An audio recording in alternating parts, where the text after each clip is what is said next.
میں فانی بے بقا ہوں، ذات باقی لا فنا تو ہے، تجھی کو حمد زیبا ہے، ہم سب کا خدا تو ہے۔ قلم کی نوک نے ایک نکتہ لکھا، پھر اس نکتے سے لو پر چند کلمات نکلے۔ پڑھ اپنے رب کے نام سے جس نے تجھے پیدا کیا۔ پیدا کیا انسان کو جمے ہوئے خون کے لوتھڑے سے۔ پڑھ تیرا رب بڑا کریم ہے، سکھایا جس نے انسان کو قلم سے، سکھایا وہ کچھ جو وہ نہیں جانتا تھا۔ حاضرین محترم، یہ ہنستا نگر ہے، روشن گلی ہے، یہ ہمارے جینے کی آ گئی ہے۔ علم کی ہستی ہے یہ، ناموس ہستی ہے یہ، علم و ادب کے ایوان میں نوارز انادل، سرمگین بادل ننھے تاروں کی کہکشائیں، سبز روشنی کی ردائیں یہاں حیات بخش گیت سناتی ہیں، یہاں جھوم کے بہاریں آتی ہیں۔ یہ غزالان افکار کا مرغزار ہے، یہاں علم کی بہار ہے۔ خواتین و حضرات، ہم آپ کو سبزہ زار اوورسیز پر خوش آمدید کہتے ہیں۔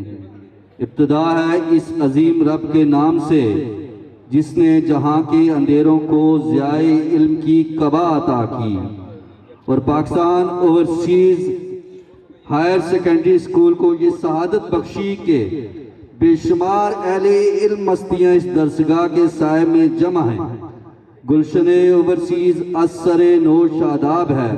ہماری آج کی یہ تقریب ادارے کے ان جگمگاتے ستاروں کے اعزاز میں سجائی گئی ہے جنہوں نے گزشتہ تعلیمی سال میں بہترین کامیابی حاصل کرتے ہوئے اپنے لیے بھی اعلیٰ مقام حاصل کیا اور ادارے کے لیے بھی عزت و توقیر کا باعث بنے۔ ان شخصیات میں اساتذہ بھی شامل ہیں، طلباء بھی شامل ہیں، اور ان کے ساتھ ساتھ معاون تدریسی اسٹاف بھی۔ میں اس کے نام سے کرتا ہوں ابتدائے سخن ضمیر کل سے اگاتا ہے جو زمین و زمن۔ آج کے پروگرام کا باقاعدہ آغاز تلاوت کلام پاک سے کریں گے۔ تاکوں میں سجایا جاتا ہوں، آنکھوں سے لگایا جاتا ہوں، تعویذ بنایا جاتا ہوں، دو دو کے پلایا جاتا ہوں، جزدان حریر و رشیم کے اور پھول ستارے چاندی کے، پھر عطر کی بارش ہوتی ہے، خوشبو میں بسایا جاتا ہوں، جیسے کسی طوطا مینا کو کچھ بول سکھائے جاتے ہیں، اس طرح پڑھایا جاتا ہوں، اس طرح سکھایا جاتا ہوں۔ تلاوت کلام پاک کے لیے میں دعوت دیتا ہوں حافظ گلزیب الرحمان کو، وہ آئیں اور تلاوت کلام پاک کی سعادت حاصل کریں۔ جناب گلزیب الرحمان۔ اللہ الرحمن الرحیم افحسبتم انما خلقناكم عبثا وانکم الینا لا ترجعون فتعالى الله الملك الحق لا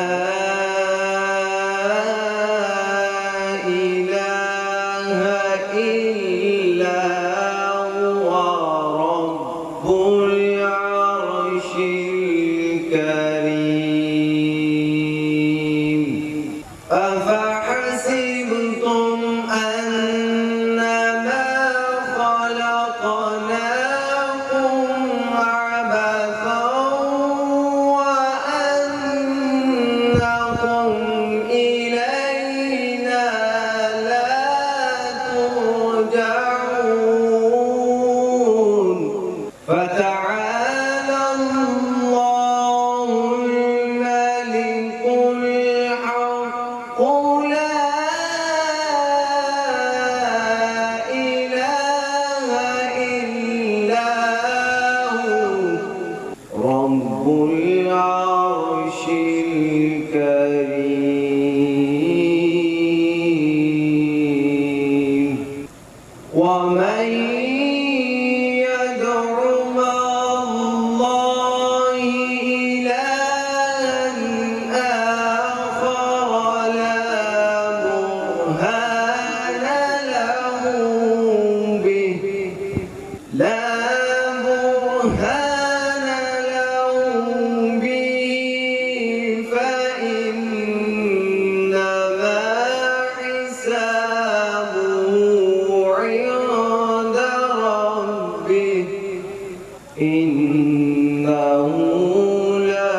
میں اللہ کی پناہ مانگتا ہوں